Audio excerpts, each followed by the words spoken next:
하나님의 말씀은 창세기 5장 9절부터 24절까지 읽겠습니다. 에노스는 90세에 게난을 낳았고 게난을 낳은 후 815년을 지내며 자녀를 낳았으며 그가 905세를 향수하고 죽었더라. 게난은 70세에 마할랄렐을 낳았고 마할랄렐을 낳은 후에 840년을 지내며 자녀를 낳았으며 그가 910세를 향수하고 죽었더라.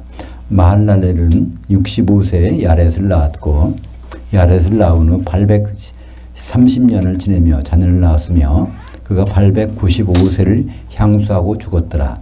야렛은 160세에 에녹을 낳았고 에녹을 낳은 후 800년을 지내며 자녀를 낳았으며 그가 960세를 향수하고 죽었더라.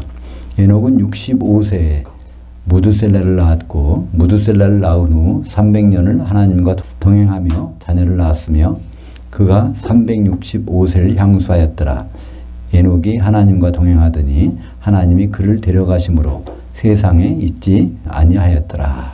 원전으로 바로 보는 창세기, 오늘은 5장 두 번째 시간입니다.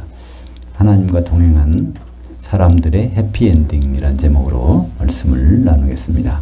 5장의 첫 번째 부분에서는 하나님이 인간을 창조하신 날의 여섯째 날이죠. 하나님의 모양대로 아담을 지으셨다는 말이 나옵니다. 아담이 이전에 인간이 있었느냐 없었느냐 이런 논쟁의 종지부를 찍는 것이죠.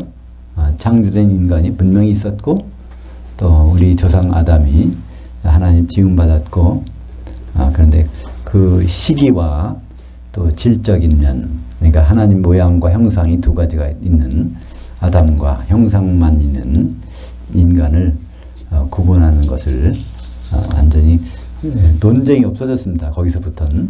근데 신기하게도 창세기 5장 1절과 2절이 우리말 번역에서는 여전히 그 부분을 모호하게 해놨어요. 개역 성경만 해도 그랬죠? 개역 성경에는 아담을 하나님의 형상대로 지었다고 번역해놨어요. 근데 개역 개정에는 그거를 이제 고쳐놨죠. 모양대로 지으셨다.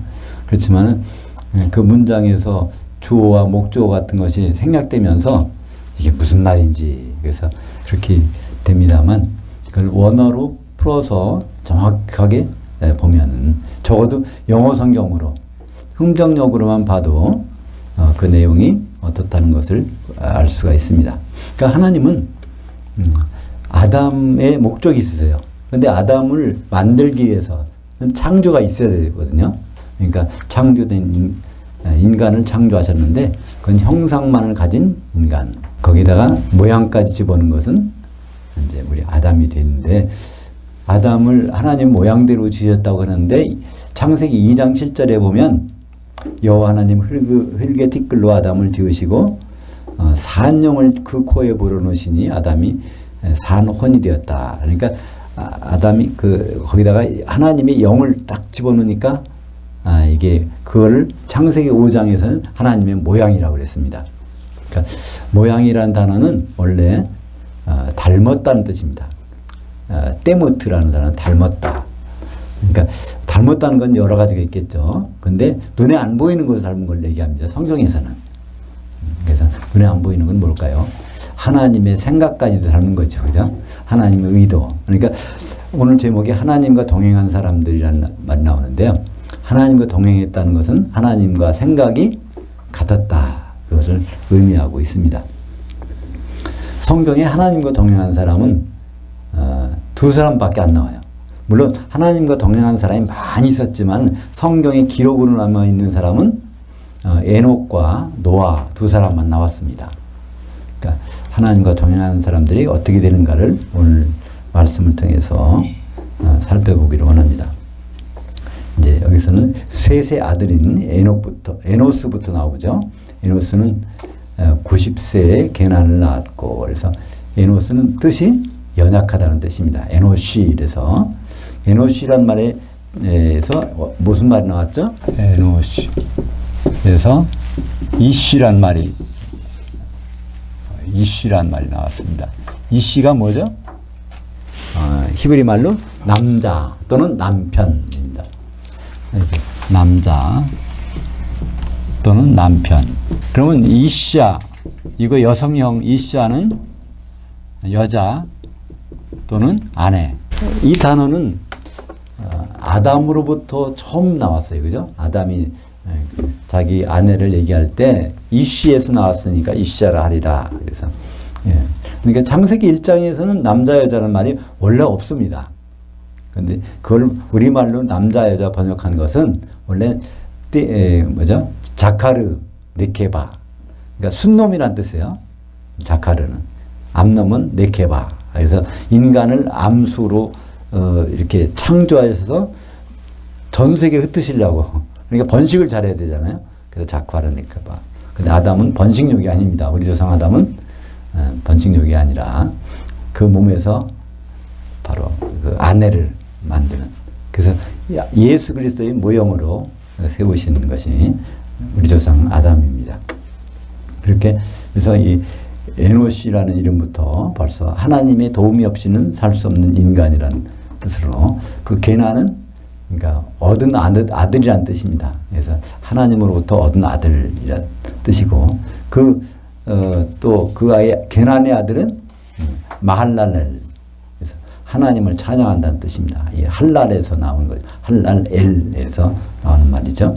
그 마할랄은 또 아들 낳고 야렛. 하나님께서 내려주셨다. 아들을.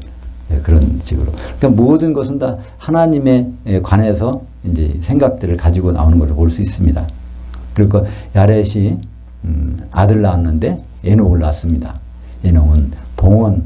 내가 그 하나님께 그러니까 봉헌을 했더니 이런 아들이 나왔다. 그런 의미로 봉헌. 하나님께 바쳐진 것을 의미하는 것이죠. 그리고 에녹은 그러니까 65세에 무두셀라를 낳았습니다. 65세에 무두셀라는 낳았는데 여기서 좀 무슨 심상치 않은 사건이 생긴 것 같아요. 그죠? 아들을 낳았는데 갑자기 무두셀라라고 지었다는 거예요. 무두셀라는 뜻이 무엇일까요? 무투는 죽음이란 뜻입니다. 그리고 샬라흐는 보낸다. 그러니까 얘가 죽을 때 하나님이 홍수의 심판을 보내신다. 이제 그런 내용을 아들을 낳고 지은 거예요. 그러니까 아들을 낳고 그 말을 지었을 때 벌써 하나님으로부터 그런 생각을 들었겠죠.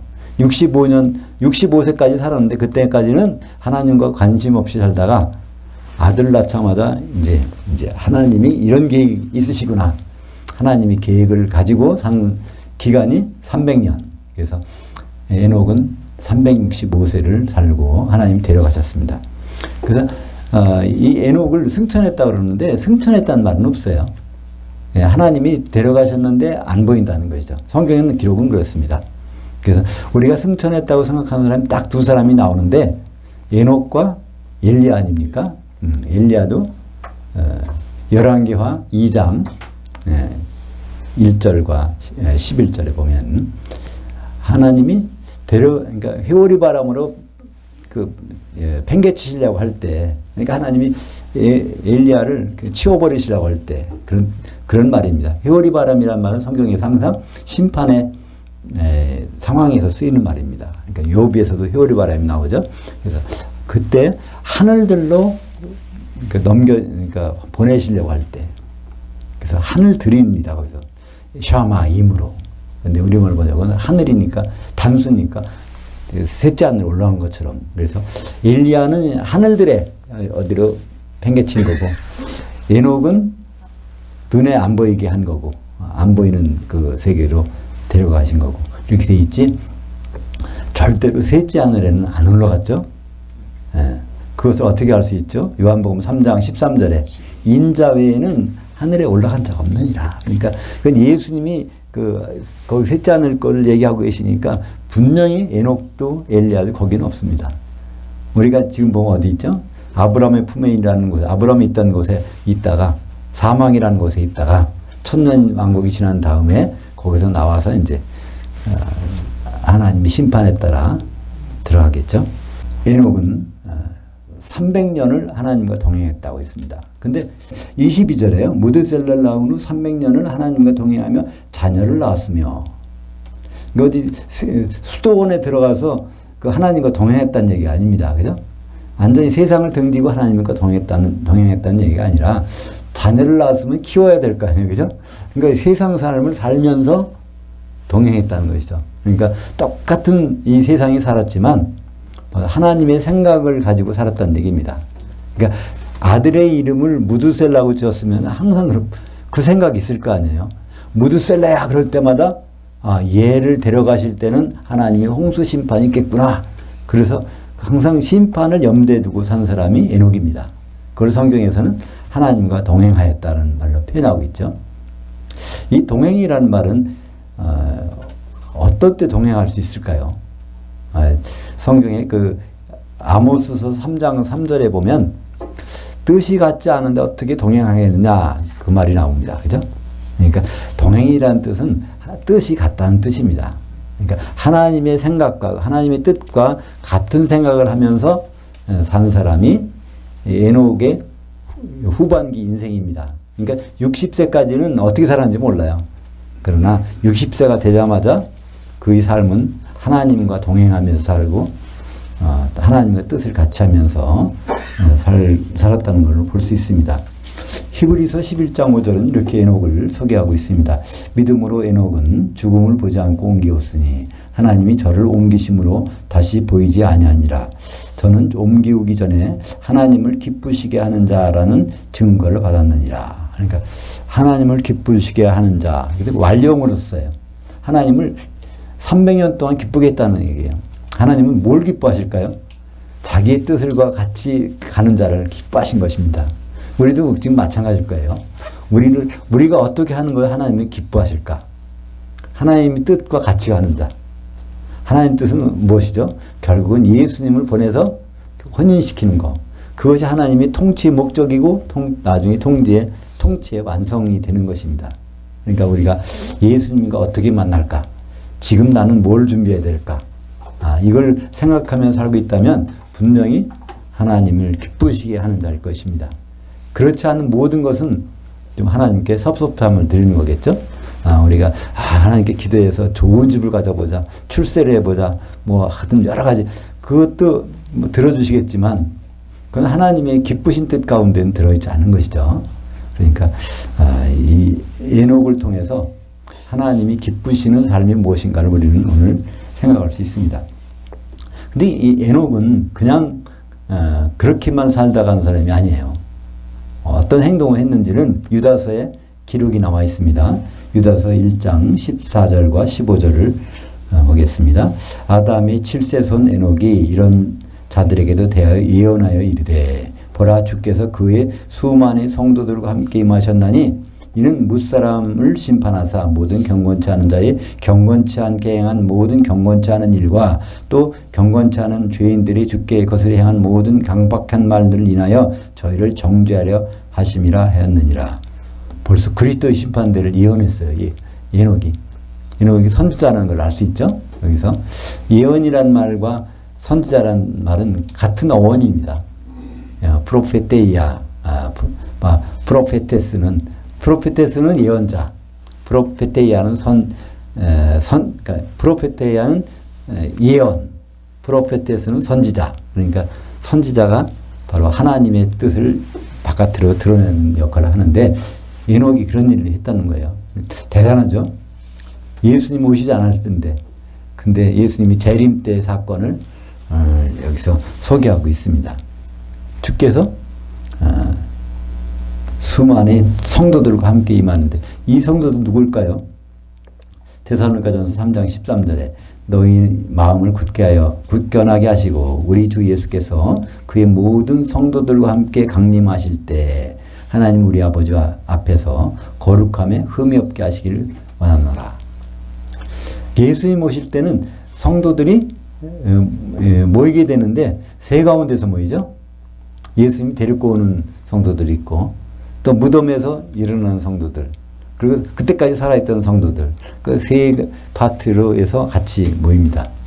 근데 예수님이 데리고 오는 성도들은 누굴까요? 그 요한계시록을 보면 그 내용을 알 수 있죠.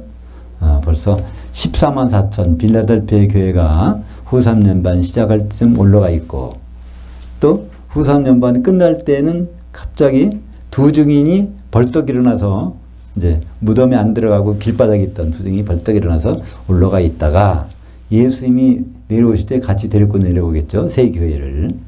그리고 무덤에 있던 교회는 이제 부활해서 올라가고, 그때까지 살아있던 교회는 그냥 후련히 변해서 올라가고, 이런 장면이 나오는데, 그것을 유다서에 보면은 에녹이 그걸 예언했다는 것을 나옵니다. 바로 그리스도의 심판대를 예언한 장면이 나오게 되는 것이죠. 근데 유다서 1장 14절에 경건치 않은, 모든 경건치 않은 일, 경건치 않다는 말이 굉장히 많이 나와요. 이 경건치 않은 것이 무엇일까요? 그 경건이란 말은 세베스, 또 세베이아, 유세베이아라고 그래서요. 세베이아는 예배를 드린다는 뜻입니다. 유세베이아는 유라는 건 좋다, 뭐가 있다 그런 뜻이죠. 그러니까 하나님을 생각하고 하나님을 예배하는 그런 삶은 경건한 거예요. 그런데 하나님을 예배하지 않는 삶은 경건하지 않은 겁니다. 그러니까 하나님을 예배한다면 그 사람 하나님과 뜻을 같이 하겠죠. 그죠? 하나님 뜻을 구하고. 그렇지 않으면 그와 반대되는 삶을 하는 것이고, 이것을 그리스도의 심판대에서 심판하시는 것입니다. 그러니까 그리스도 심판대는 결국 무엇일까요? 혼인잔치를 앞두고 심판하는 거니까 신부될 준비를 했느냐, 그렇지 않은 삶을 살았느냐에 따라서 심판하는 장면이 나오게 되는 것입니다. 바로 고린도후서 5장 10절에 이는 우리가 다 반드시 그리스도의 심판대 앞에 나타나게 되어 선악간에 그 몸으로 행한 대로 심판을 받으려 하름이라. 그래서 바로 그리스도의 심판대. 이거 그리스도 심판대를 생각할 때 우리는 뭘 해야 되죠? 단 한 가지, 기름 준비를 하면 될 것입니다. 그죠? 기름 준비가 돼야 혼인잔치 들어가는데, 기름 준비가 안 되면 거기서 쫓겨날 수밖에 없죠. 25절입니다.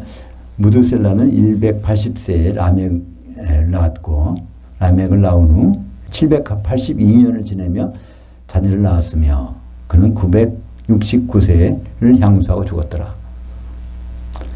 성경에서 가장 오래 산 사람이 이제 무두셀라. 그러니까 무두셀라는 어떻게 보면 969년간 세계 선교를 한 사람이에요. 그죠? 선교를 한 사람. 이 무두셀라가 지나는 곳마다 그 사람 이름 부르게 되면 무두셀라. 얘가 죽으면 하나님이 심판하신대. 그러니까 969년 동안을 그런 일이 벌어지잖아요. 그 사람은 그냥 걸어다니는 선교사예요. 그 사람은 만나는 사람마다 하나님의 뜻을 전하게 되니까. 근데 무두셀라가 제 아들 낳았습니다. 그 이름이 라멕. 라멕은 한번 낯익은 이름이죠. 가인의 그 고손자가 되죠. 두 부인을 거느린. 가인을 어떻게 하는 사람은 7배의 벌을 받지만, 자기를 어떻게 하면 77배 그런 벌을 받는다는, 아주 하나님을 대적하는 극도의 사람, 일부다투제를 최초로 범한 사람. 근데 같은 이름으로 여기 이제 무두셀라는 아들 낳는데 지었습니다. 그래서 라멕은 능력자라는 이름입니다. 그러니까 여기서 능력자라는 것은 하나님 안에서 능력자라는 뜻을 나타나겠죠. 여긴 쓰여 있지 않지만, 노아가 죽을 때 600세에 죽었습니다. 그러면 이게 두 가지를 생각해 볼 수 있어요. 살다가 홍수가 나서 죽었을 수도 있고, 불이 사고로, 홍수라는 사고로 나서 죽었을 수도 있고, 그렇지 않으면 홍수 전에 죽었을 수도 있어요. 어느 경우가 맞을까요? 홍수 전에 죽은 겁니다. 그죠? 홍수 때 그냥 사고로 해서 물 떠내려서 죽은 게 아니라, 왜냐면 그 이름이 그러니까 얘가 죽을 때 심판을 보낸다고 했으니까. 그러니까, 홍수는 노아가 600세 때, 2월 17일 날로 홍수가 났으니까 그 전에 죽었을 겁니다. 그죠? 그래서 하나님의 예언이 그대로 이루어진 것을 볼 수 있습니다. 이 연도를 쭉 한번 따져보면 그 밑에 표에 있는데 닷컴 바이브라는 거에서 표를 따와서 거기다가 이제 추가해서 제가 몇 가지를 적었는데 무드셀라를 보면 사실 많은 연결고리가 됩니다. 무드셀라는 사람은요 아담도 본 사람이에요. 아담이 687세 때 무드셀라가 태어났으니까 아담이 930세까지 산 사람 아닙니까? 그러니까 아담과 243년을 동거한 사람이에요. 그리고 에녹과는 300년을, 그 노아와는 600년을 같이 살았어요. 그러니까 노아가 우리가 볼 때 굉장히 외롭게 방주를 짓고 있었겠구나 그렇게 생각할 수 있지만 그렇지 않습니다. 무드셀라라는 할아버지가 600년 동안 같이 있었어요. 그러니까 무드셀라는 할아버지 이름 속에서 노아는 뭘 생각해요? 자기 믿음도 생겨날 거 아니야. 할아버지가 돌아가시는 날 홍수가 오니까 그 전에 방주를 짓는 일은 자연스러운 일이죠. 그죠? 그러니까 하나님은 우리는 혼자 외롭게 신앙생활을 하고 있다 이렇게 생각할 수 있지만 그렇지 않게 동역자들을 붙여주신 것을 볼 수 있습니다. 무드셀라가 몇 살 때, 그러니까 969세에 죽었는데 하나님은 뭐라고 말씀하세요? 창세기 이제 6장에 보면은 사람이 딸들과 결혼해서 내가 있을 곳이 없다. 그러니까 하나님이 영이 있을 곳이 없다는 겁니다. 그러니까 기한을 120년을 줄이라. 그래서 120년 동안에도 계속 이런 일이 벌어지면 내가 심판하시겠다는 얘기입니다. 그러면 그 하나님이 그 말씀하신 연도는 언제쯤 될까요? 969 빼기 120년. 그러니까 무드셀라가 849세 때 하나님은 이제 120년이 지나면 내가 심판하시겠다. 그러니까 120년까지 어떻게 좀 하나님의 아들이 사람이 딸되고 결혼한 일이 없어졌으면 좋겠다. 근데 계속 홍수가 날 때까지도 그들은 계속 시집가고 장가가고 했다고 하는 것이 나오고 있습니다. 그런 결혼 생활을 했다는 거예요. 그래서 결국 이제 홍수로 쓸어버리는 무드셀라의 그 인생을 보면 참 그 모든 것이 다 들어있는 것 같아요. 무드셀라 안에 아담 때부터 아마 아담의 그 일들을 어떤 경로로든지 무드셀라는 알았을 것이고 그런 일들을 노아한테 손주한테 이제 전해졌을 것입니다. 그런 그 상상을 해볼 수가 있습니다. 28절 보실까요? 라멕은 180세에 아들을 낳았고 이름을 노아라 하여 가로되 여호와께서 흙을 저주하심으로 수고를 일하는 우리를 이 아들이 안위하시리라 하였더라. 라멕이 노아를 낳은 후 595년을 지나며 자녀를 낳았으며 그는 777세를 향수하고 죽었더라. 그러니까 이 라멕은 여기 나오는 조상들 가운데서 자연사했는데 제일 여절한 사람이에요.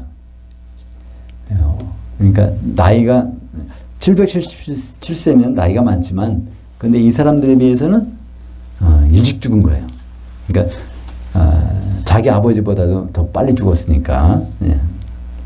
그러니까 셈은 그러니까 노아죠. 노아는 아버지를 여의고 할아버지와 더불어 살다가 노아 홍수를 맞이한 것을 볼 수 있습니다. 32절에 보면요. 노아가 500세 된 후에 셈과 함과 야벳을 낳았더라.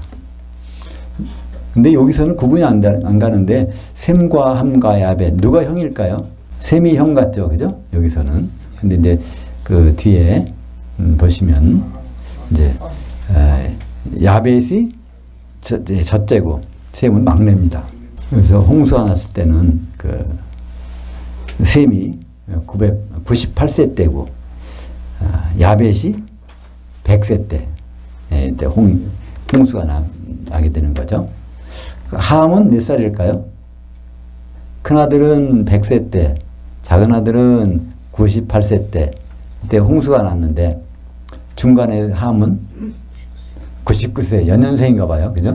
근데 여기 보면 이제 창세기 6장 9절에 이 말씀이 있습니다. 노아의 사적은 이러하니라. 노아는 의인이요 당대의 완전한 자라. 그가 하나님과 동행하였으며 이런 말이 나와요. 하나님과 동행하였으며 똑같은 뜻이겠죠. 하나님과 동행한다는 것은 뜻이 같다는 얘기죠. 노아가 그렇지 않다면 어떻게 하겠어요? 방주를 지을 수가 없죠. 그죠? 바로 이 홍수 심판이 있다는 것을 알기 때문에 세상 사람들은 다 세상에 목적을 두고 살고 있어요. 열심히 시집가고 장가가고 뭐 다 모든 것을. 그러나 노아는 항상 하나님을 바라보고 심판을 바라보고 세상을 산 사람이에요. 그것이 차이점이죠. 하나님과 동행한 사람이 공통점이 무엇이 있을까요? 에녹과 노아. 가만히 보면 여기 설득당했다는 거예요. 그러니까 대꾸가 없어요. 왜 그렇게 하십니까? 이런 말이 없어요. 노아도 에녹도 노아도 항상 그런 말이 없어요. 항상 하나님이 한 것을 따라가는 그런 생활을 한 것을 볼 수 있습니다. 그리고 또 히브리서 11장 8절에 보면 이 노아는 하나님을 기쁘시게 했다고 그랬어요. 에녹도 마찬가지로 기쁘시게 하고 하나님을 기쁘시게 한 자. 그러니까 하나님의 뜻을 알고 거기에 순종한 자. 이것은 불변의 진리입니다. 지금도 하나님을 기쁘시게 하는 것, 하나님의 뜻을 알고 거기에 따라가는 사람은 하나님이 기쁘시게 하는 자입니다. 근데 하나님의 뜻은 무엇일까요? 그럼 굉장히 어려운 것 같죠? 하나님 뜻은 무엇일까? 굉장히 어려운 것 같아요. 근데 우리는 쉽게 발견할 수 있어요. 하나님은 뜻을 세우시면 변하지 않는 분. 그러면 창세전에 뜻을 세운 것을 알면 지금도 하나님은 그 뜻을 갖고 계시다는 것을 알고 있어요. 그러니까 에베소서 1장 4절부터 5절까지 보면 창세전에 그리스도 안에서 우리를 예정하시고 그리스도로 말미암아 우리를 하나님의 아들로 삼으신 그 기쁘신 뜻이 있었다고 하는 거예요. 그것은 하나님의 영광을 찬송하게 함이라. 그러니까 그 에베소서의 1장의 4절, 5절, 6절에 결국은 어디까지 들어갔어요? 하나님의 자녀들을 만들어서 그 자녀들을 하나 되게 해서 결국은 결혼식까지 가서 하나님의 영광을 찬송하게 하는 것. 그것이 바로 에베소서 1장 4절부터 6절까지 그 내용입니다. 그러니까 그 뜻 안에가 있다면 하나님을 기쁘시게 하는 것이 되는 것이죠. 그래서 성경에 하나님과 동행한 사람 노아를 통해서 우리는 뭘 봅니까? 하나의 휴거의 사건을 봅니다. 그죠?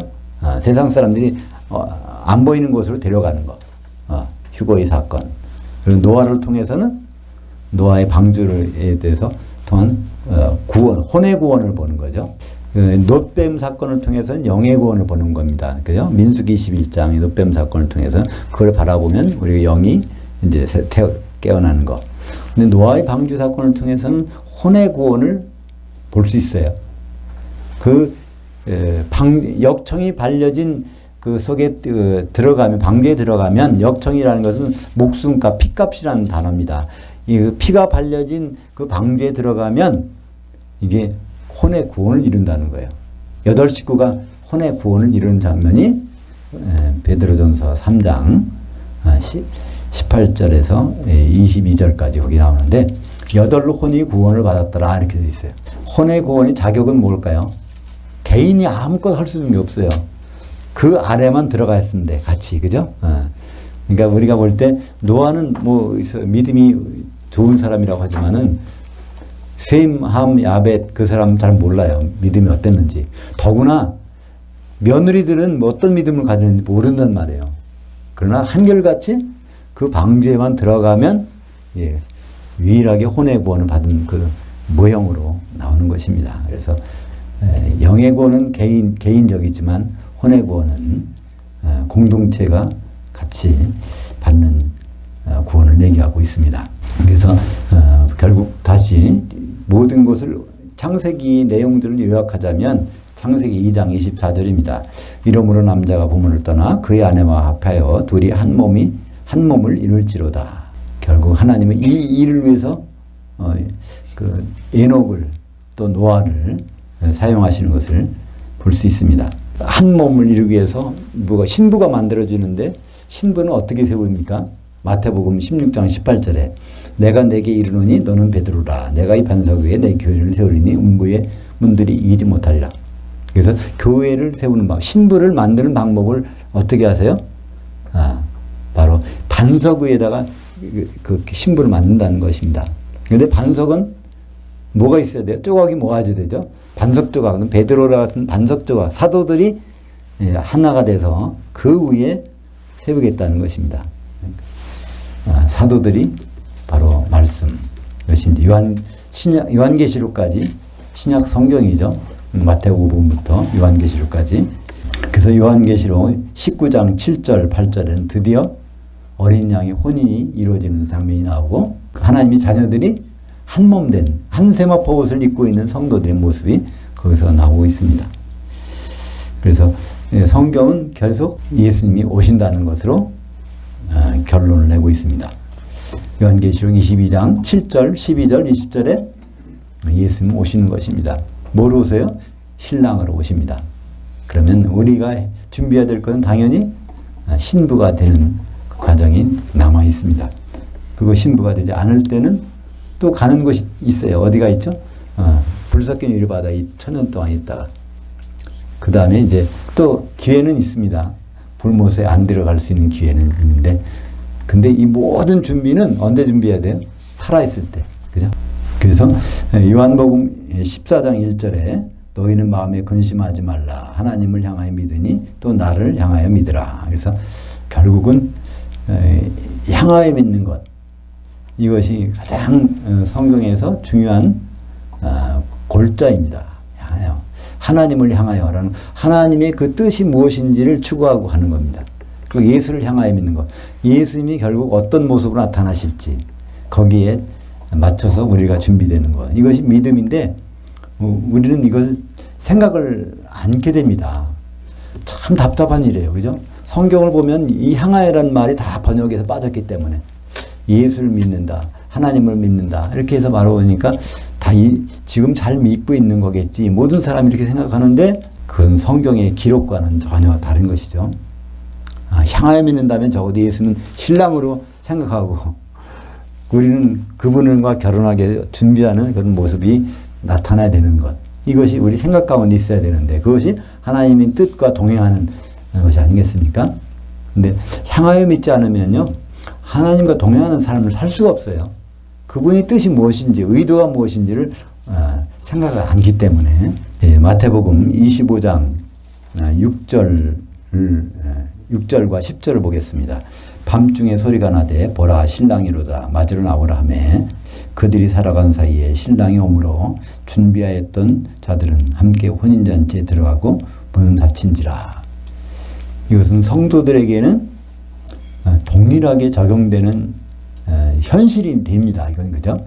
누구에게는 이런 일이 일어나고 누구에게 안 일어나는 일이 아니에요. 예수님이 마지막 천국 비유를 이걸 하셨거든요. 천국 생활은 이런 생활이야 하면서 예수님이 등을 들고 신랑을 맞으러 나간 열 처녀와 같다는 그렇게 천국 생활을 말씀하셨습니다. 우리가 지금 천국 생활을 하고 있는 사람들이잖아요. 근데 거기에 기름을 준비한 자와 준비 안 했을 때 그것은 극명하게 차이가 납니다. 여기서 우리는 읽지 않았지만 마지막에 무슨 말씀하시죠? 기름을 준비하는 사람들에게 내가 너희를 도무지 모르노라 이렇게 말씀하십니다. 근데 그 모른다는 얘기가요. 이해가 안 간다는 얘기예요. 내가 이해가 안 간다. 기름을 준비하지 않다니 이해가 안 간다는 것입니다. 근데 우리는 예수 믿는다는 거 생각하면 기름 준비를 하지 않잖아요. 예수를 향하여 믿어야 기름을 준비하지. 그 단어 하나가 빠진 것에 대해서 우리 믿음이 그렇게 달라질 수가 있다는 사실을 발견하게 됩니다. 오늘 하나님과 동행하는 사람들은 해피엔딩. 하나님과 동행하는 사람들은 결국은 무드셀라까지 홍수의 심판을 당하지 아니하고 이렇게 하나님이 데려가시는 걸 볼 수 있습니다. 노아는 홍수의 심판을 당했지만 혼의 구원의 모형을 이룬 거, 방주 속에 들어가서 그런 거. 그러니까 하나님과 동행하는 사람, 하나님의 뜻을 알고 따라가는 사람, 이것은 영원토록 해피엔딩입니다. 우리가 바로 그런 해피엔딩으로 가는 사람들입니다.